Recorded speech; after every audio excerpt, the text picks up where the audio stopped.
Pwede po bang magsalita ng dahan-dahan? Would you please speak slowly?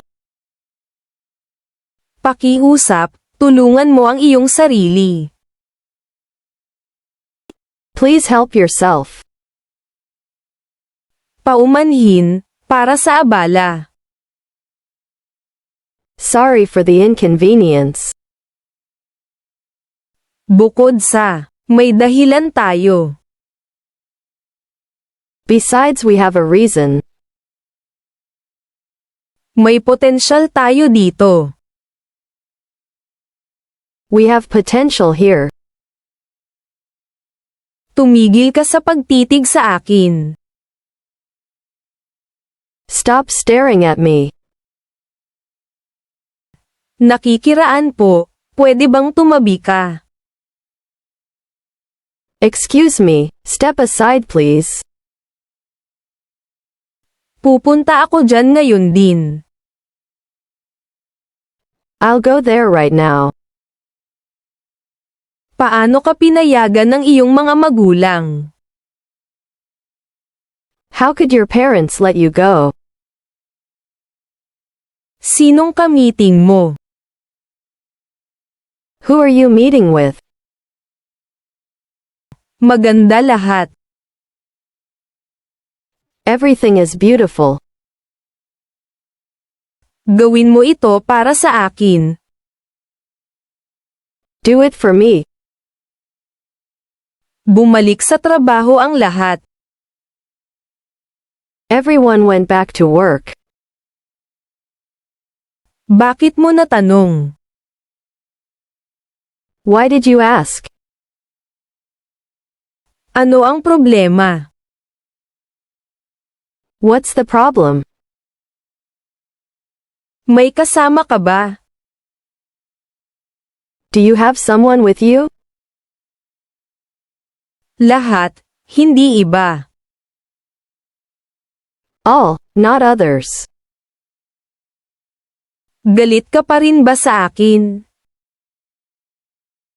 Are you still mad at me? Parang hindi naman. Apparently not. Iuwi mo na ako ngayon please.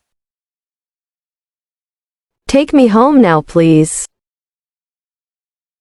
Nagkamali ako, gusto ko lang humingi ng tawad.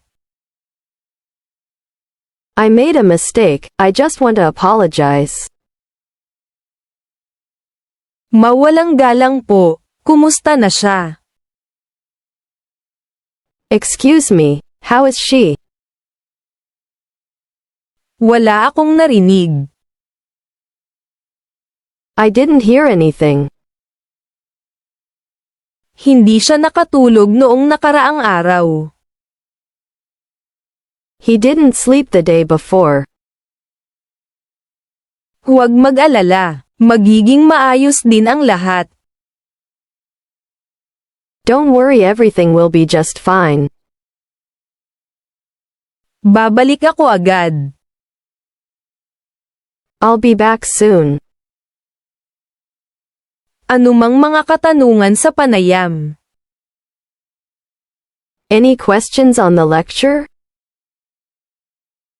Anong ginagawa mo dito? What are you doing here? Narito ang ilang payo kapag nakikipag-usap ka sa iyong mga kliyente. Here's some advice when you are talking to your clients. Lahat nagkakasakit. Everyone gets sick. Sandali, anong ginagawa mo dito? Wait a minute, what are you doing here?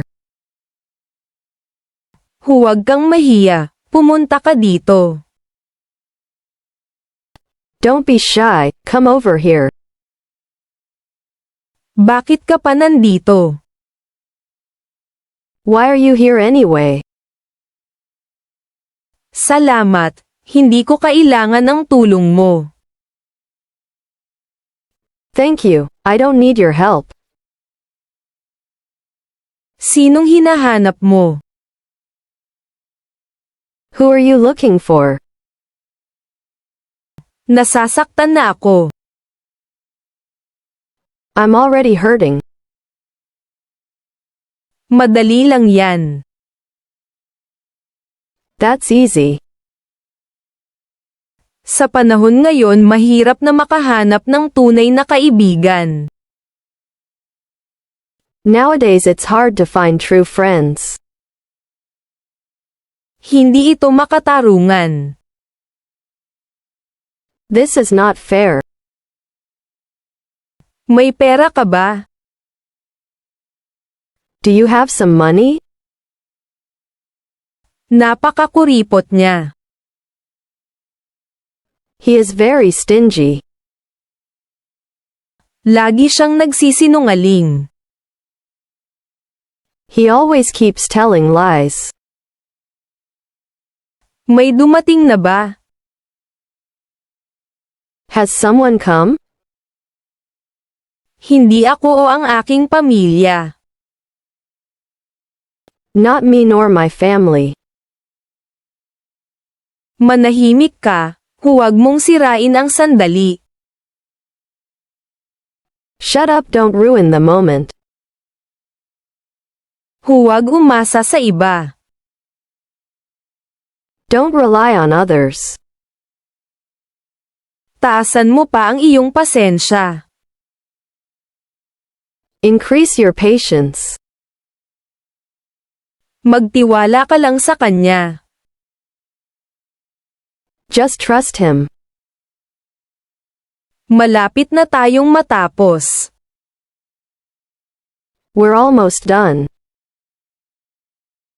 Huwag pansinin ang mga ito. Ignore them. Hindi ko alam ang gagawin ko. I don't know what to do. Sana marami kang matutunan ngayon. Hope you learn a lot today.